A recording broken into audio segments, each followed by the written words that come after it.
Hey, it's me, MLB. Here is Torn Down the Middle Chapter 36, and this one is titled Shoto vs. Jaguar.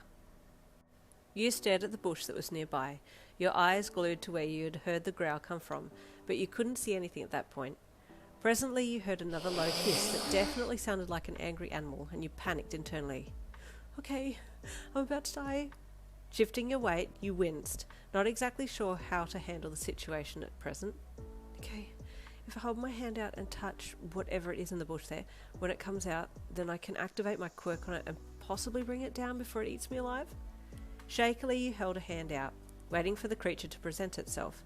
Then you saw movement and a giant black cat emerged slowly from the thick underbrush, its ears flat back against its head as it bared its teeth at you.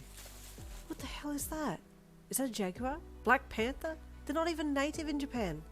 You whimpered as the black cat stalked towards you, its tail twitching angrily. No! Go away! You half yelled shakily.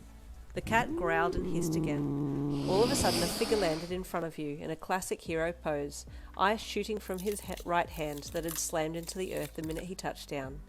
The jaguar leapt to the side, dodging the ice and preparing to lunge at your hero, who activated both of his fire side and his ice side at the same time. You gasped. This was the first time you'd ever seen both quirks activated simultaneously, and you held your arm up to shield your eyes. It was a sight to behold as fire leapt from his left side and ice encased the ground on his right. Shoto was staring the cat down intently, willing it to back down, but for some reason this beast was out for blood and had backed away but was still facing the dual-haired hero. Your hero deactivated both sides and waited, his eyes still on the cat, shirt half burnt off. Yin, are you okay?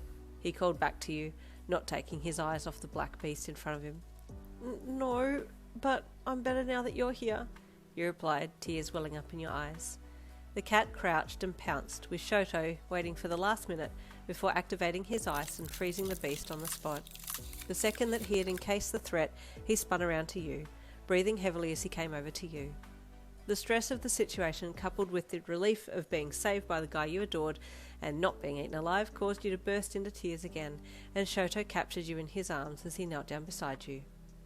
You're okay now. I'm here, he said softly as you bawled into his shirt, your knuckles going white as you gripped him like you feared he would disappear at any moment. Are you hurt, Yin? He asked slowly as he pulled back to check you over. You nodded as you sobbed and pointed to your left knee that was now becoming visibly swollen. What happened? He asked.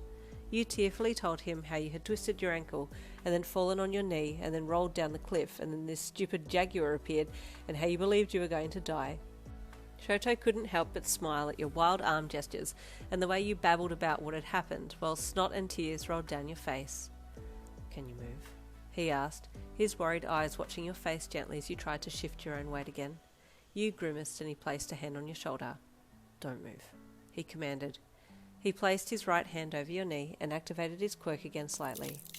We need to contain the swelling, he commented, looking down to watch what he was doing. You wiped your eyes and nose on your sleeve, sniffing heavily. He glanced back up at your face, his turquoise eye glistening as it locked onto you. It wasn't often that you got to see him up this close, and he nearly took your breath away.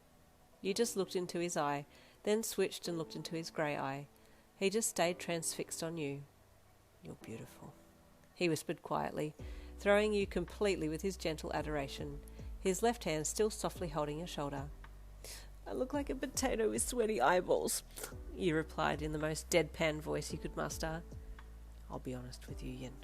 I don't really understand how you can compare yourself with a potato, he said with the most innocently perplexed look on his face, and it made you laugh. You really are gorgeous, Shoto, you giggled. His face flushed, and he pulled back from you, looking away with embarrassment. You reached out and tousled his dual-coloured hair, and he hesitated to look back at you and cleared his throat. Well, in any case, we need to get you medical attention, he said, looking up the small cliff that you had fallen down as he frowned. How are we going to get back up there, because I seriously can't move, you said glumly.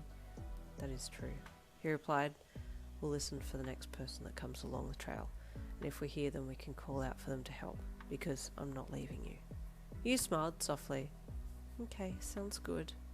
In the meantime, he said, standing and walking around behind you, you must rest. He He gently hooked his hands under your arms and dragged you closer to the base of the cliff so he could sit down with his back to it and you could lean up against him. Yin, would you mind using me to rest against?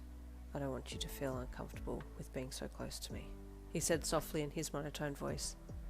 Boy, if you don't insist I lean against you, I'm going to throw a tantrum.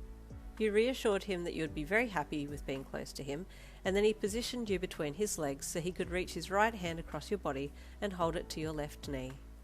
Pardon me, Yin, is this okay? He asked slowly. You swallowed thickly and nodded, trying to calm your breathing. He instructed you to lean back against his torso, and you did, with heart pounding, as he rested his left arm protectively around your shoulders. And there is the end of chapter 36. Stay tuned for chapter 37 coming tomorrow.